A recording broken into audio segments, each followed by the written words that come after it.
Equity mutual funds के प्रकार part 1। Equities दुनिया भर के इन्वेस्टर्स के लिए सबसे दिलचस्प सब्जेक्ट है। इसे समझना मिनटों का खेल नहीं है, तो इसे आराम से समझते हैं। इक्विटी म्यूचुअल फंड्स में जाने से पहले क्यों ना हम थोड़ा वक्त इक्विटी स्टॉक या इक्विटी शेयर जैसे शब्दों को समझने में लगाएं, जिन्हें कलेक्टिवली कहा जाता है इक्विटीज। ये शब्द आया है इक्विटेबल या इक्वली डिवाइडेड से। चलिए मान लेते हैं आप भीषण गर्मी के मौसम में एक फ्रूट मार्केट जाते हैं, जहां आपको एक विशालकाय वाटरमेलन दिखाई देता है। उसे खरीदना तो कई लोग चाहते हैं, पर अफोर्ड नहीं कर सकते क्योंकि वो काफी बड़ा है और इसलिए महंगा भी। बेचने वाला ये बात जानता है, इसीलिए वो वाटरमेलन के कई छोटे पीसेस कर देता है, एक से पीसेस, दूसरे शब्दों में इक्वल साइज्ड शेयर्स। ये बात खरीदारों को भी समझ में आ जाती है और वो इन पीसेस को खरीदने के लिए लाइन में लग जाते हैं। जिसके पास जितना ज्यादा पैसा, उतने ज्यादा वाटरमेलन के पीसेस भी।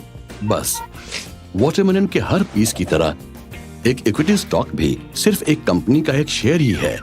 इन्वेस्टर्स के पास जितने ज्यादा शेयर्स होंगे, कंपनी द्वारा डिक्लेयर किया गया डिविडेंड या प्रॉफिट का शेयर भी उन्हें उतना ही ज्यादा मिलेगा। पर हाँ, कंपनीज के शेयर्स में इन्वेस्ट करना वाटरमेलन के शेयर खरीदने से कहीं ज्यादा कॉम्प्लिकेटेड है। तो बेसिकली इक्विटी फंड्स वो हैं जो मुख्य तौर पर इक्विटी शेयर्स या स्टॉक्स में इन्वेस्ट करते हैं, जिन्हें कलेक्टिवली इक्विटीज नाम से भी जाना जाता है ना? हाँ, और ये रहा इक्विटी फंड्स को उनके स्टाइल ऑफ इन्वेस्टिंग के आधार पर क्लासिफाई करने का एक आम तरीका, वैल्यू स्टाइल। आसान शब्दों में बार्गेन बाइंग। पहले इक्विटी एनालिस्ट टीम या फंड मैनेजर कंपनी का बिजनेस असेस करेगा, फिर उसके प्राइस पर शेयर की एक वैल्यू असाइन करेगा विभिन्न फैक्टर्स को ध्यान में रखते हुए।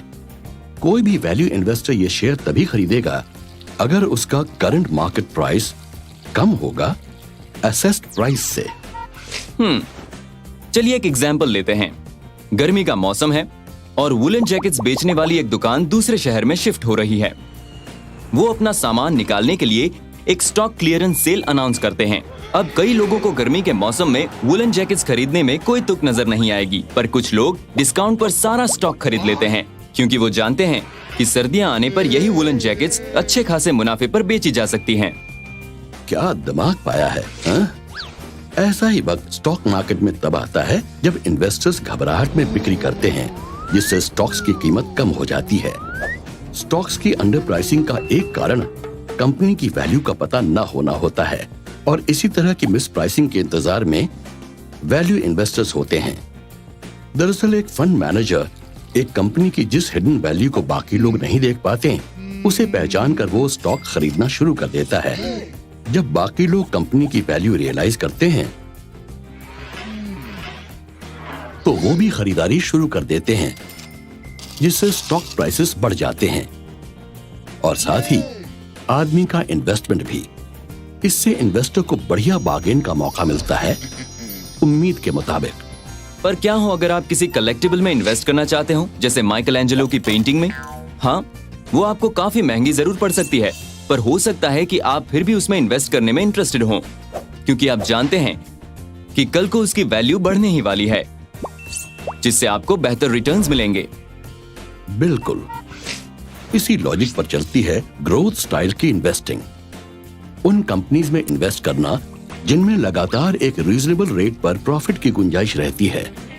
इस मामले में फंड मैनेजर स्टॉक्स को ज्यादा दाम में भी खरीद लेता है, क्योंकि उसकी फ्यूचर ग्रोथ उसके मौजूदा हाई प्राइस को जस्टिफाई करती है। वैसे ये सब काफी आसान है ना? तो आप इन्वेस्ट कर सकते हैं एक सूटेबल कॉम्बिनेशन में, बेहतरीन परचेज के लिए सस्ते स्टॉक्स में ग्रेट बार्गेन पर, और एप्रिशिएटिंग वैल्यू वाले महंगे स्टॉक्स में। आपके डिसीजंस के लिए इससे बढ़िया असेसमेंट कोई नहीं होगा। यही नहीं, इक्विटी फंड्स को और भी कई तरीकों से क्लासिफाई किया गया है, जिसमें हर किसी के यूनिक कैरेक्टरिस्टिक्स हैं, ताकि इन्वेस्टर्स उन्हें अपनी सहूलियत के मुताबिक चुन सकें।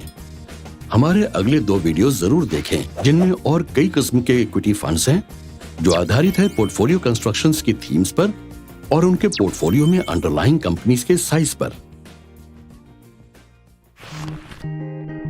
आशा है आपको वीडियो पसंद आया होगा।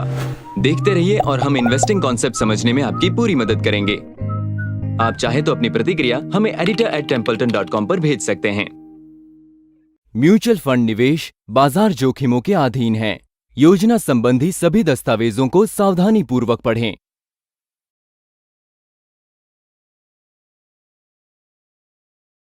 म्यूचुअल फंड निवेश बाजार जोखिमों के अधीन है। योजना संबंधी सभी दस्तावेजों को सावधानी पूर्वक पढ़ें।